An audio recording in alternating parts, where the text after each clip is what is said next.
২০২৩-২৪ শিক্ষাবর্ষে যে সকল ছাত্রছাত্রী স্বামী বিবেকানন্দ স্কলারশিপে আবেদন করেছিল, তাদের অলরেডি এই স্কলারশিপ থেকে টাকা দেওয়ার প্রক্রিয়া শুরু হয়ে গেছে। এক্ষেত্রে বিভিন্ন ছাত্রছাত্রীদের সমস্যা দেখা দিয়েছে।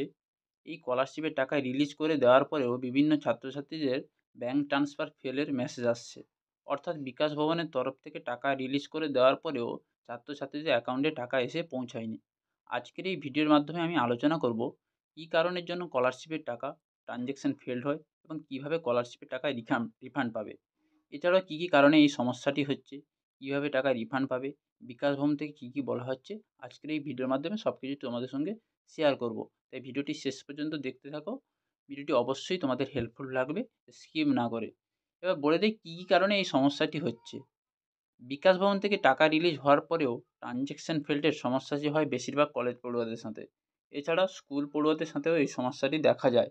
ছাত্রছাত্রীদের ব্যাঙ্ক অ্যাকাউন্টের সমস্যার কারণে মূলত ট্রানজ্যাকশন ফেল্ডের সমস্যাটি হয়। এবার দেখে নেওয়া যাক ব্যাংকের কী কী সমস্যার কারণে এই সমস্যাটি হয়। ফার্স্ট অপশন বলে দিই তোমাদের, মাইনর অ্যাকাউন্ট বা স্টুডেন্ট অ্যাকাউন্ট। বেশিরভাগ ছাত্রছাত্রীদের অ্যাকাউন্ট স্কুল থেকে ওপেন করে দেওয়া হয়ে থাকে। সেক্ষেত্রে সেই অ্যাকাউন্টটি কলেজ ভর্তির পরেও মাইনর অ্যাকাউন্ট বা স্টুডেন্ট অ্যাকাউন্ট রূপে যদি থেকে যায়, তাহলে স্বামী বিবেকানন্দ স্কলারশিপে ট্রানজ্যাকশন ফেল্ড সমস্যাটি দেখা যেতে পারে। এক্ষেত্রে ছাত্রছাত্রীদের অবশ্যই কলেজ ভর্তির সময় মাইনর অ্যাকাউন্টটা থেকে মেজর অ্যাকাউন্টে পরিবর্তন করতে হবে। কীভাবে পরিবর্তন করবে? তোমরা ব্যাংকে গিয়ে ম্যানেজারের সঙ্গে কথা বলে তোমরা মাইনর অ্যাকাউন্টটা যদি তোমাদের থাকে, মাইনর অ্যাকাউন্টটাকে তোমরা মেজর অ্যাকাউন্টে করে নেবে এবং মেজর অ্যাকাউন্ট করার পর তোমাদের টাকা ঢোকার প্রসেসটা ঠিক হয়ে যাবে। এবার হচ্ছে টাইনি অ্যাকাউন্ট বা টিনি অ্যাকাউন্ট। টিনি অ্যাকাউন্টটা কি? টিনি অ্যাকাউন্টের পরবর্তী ব্যাংকের যে সমস্যাটির কারণে ছাত্রছাত্রী স্বামী বিবেকানন্দ স্কলারশিপের টাকা ক্রেডিট হতে সমস্যা হয়, সেটি হচ্ছে টিনি অ্যাকাউন্ট। এটি একটি বিশেষ প্রকার অ্যাকাউন্ট। এই অ্যাকাউন্টে অনেক কিছু সীমাবদ্ধতা থাকে। যেমন ১ মাসের মধ্যে ১০,০০০ টাকার বেশি ট্রানজ্যাকশন করা যাবে না। তাহলে বোঝা গেল টিনি অ্যাকাউন্টে ১ মাসের মধ্যে ১০,০০০ টাকার বেশি ট্রানজ্যাকশন করা যাবে না। অ্যাকাউন্টে ৫০,০০০ টাকার বেশি রাখতে পারবে না। তো বোঝা গেল তাহলে কেন সমস্যাটা হচ্ছে। ধরো তো তোমার হচ্ছে টিনি অ্যাকাউন্ট হচ্ছে তোমার, কিন্তু তোমার ১ মাসের মধ্যে ১০,০০০ টাকার বেশি ট্রানজ্যাকশন হয়ে যাচ্ছে বা বেশি ট্রানজ্যাকশন তো হবে না নিশ্চয়ই। যেহেতু তোমাদের স্কলারশিপের টাকা ১৮,০০০ টাকা।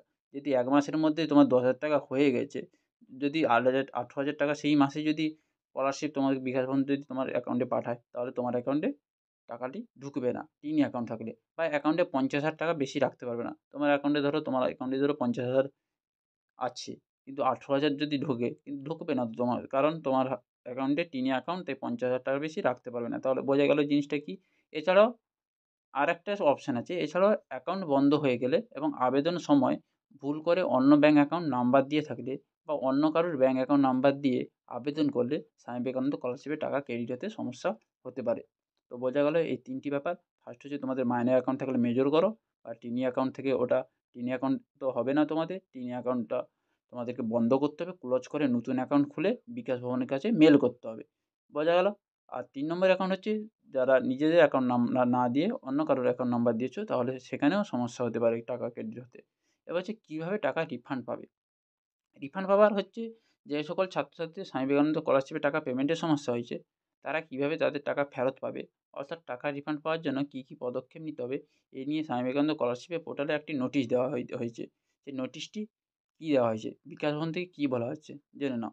যে সকল ছাত্রছাত্রীর স্কলারশিপের ট্রানজ্যাকশন ফেল হয়েছে, তাদের দ্রুত ব্যাংকের সঙ্গে যোগাযোগ করতে হবে। আমি এক্ষুনি বলেছিলাম তোমাদের দ্রুত ব্যাংকের সঙ্গে যোগাযোগ করতে হবে এবং কী কারণে টাকা ক্রেডিটের সমস্যা হয়েছে তা ব্যাংক থেকে জেনে নিতে হবে। এক্ষেত্রে যদি ব্যাংকের সমস্যা হয়, তাহলে কীভাবে ওই সমস্যা ঠিক করে স্কলারশিপের টাকা আবার রিফান্ড করতে পারবে, এই নিয়ে সমস্ত কিছুই জেনে নিতে হবে। বোঝা গেল? ব্যাংকে গিয়ে সমস্ত কিছুটা তোমরা জেনে নেবে। এরপর হচ্ছে ব্যাংকের সমস্যা মিটে গেলে ডিরেক্টরকে ইমেলের মাধ্যমে ইনফর্ম করতে হবে যে তোমার অ্যাকাউন্টের সমস্যা মিটে গিয়েছে। তাহলে বোঝা গেল অ্যাকাউন্টের সমস্যা যদি তোমার মিটে যায়, তারপর তোমাদের বিকাশ ভবনের একটা মেল আছে, হেল্পলাইন মেল আছে। ওই মেলে ডিরেক্টরকে মেল করতে হবে যে তোমার অ্যাকাউন্ট সমস্যা মিটে গেছে। তাহলে বিকাশ ভবন তরফ থেকে আবার টাকা রিফান্ড করে দেওয়া হবে। তো বোঝা গেল? বুঝতে পারলে জিনিসটা তাহলে কী হচ্ছে, এই কীভাবে তোমরা টাকাটা আবার রিফান্ড পাবে ট্রানজ্যাকশন ফেল্ড এর পর। তো ভিডিওটি অবশ্যই ভালো লাগলো তোমাদের।